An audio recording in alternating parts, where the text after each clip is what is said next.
task queues are a powerful way to organize your to-dos so you can move through similar tasks quickly and stay focused. In this walkthrough, I'll show you exactly how to create a new task queue and get it ready to use when you're organizing your work.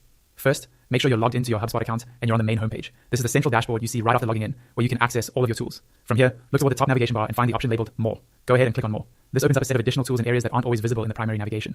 From the dropdown that appears, click on CRM. This will take you into the customer relationship management section of HubSpot, where all of your contacts, companies, deals, and associated tasks live.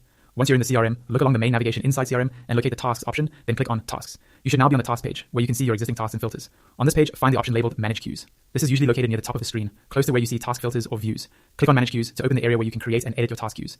Next, click on Create Task Queue. This opens a form where you'll define the details of your new queue. In the field provided, type in the name of your queue. Choose a name that clearly describes the type of tasks it will contain, such as morning follow-ups or new lead outreach, so it's easy to recognize later. Below the name, you'll see an option to select a queue access type. Here, choose whether you want the queue to be private or shared. Private queues are only visible to you, which is great for personal workflows. Shared queues can be used by your teammates, which is useful if multiple people will be working through the same list of tasks. Pick the option that best matches how your team operates. When you're happy with the name and access type, click on Save. HubSpot will create your new task queue, and you'll be taken back to the queues area. From now on, when you're creating or organizing tasks, this new queue will be available as a destination. You can assign tasks into it and then work through them in a focused, streamlined way using HubSpot's queue view.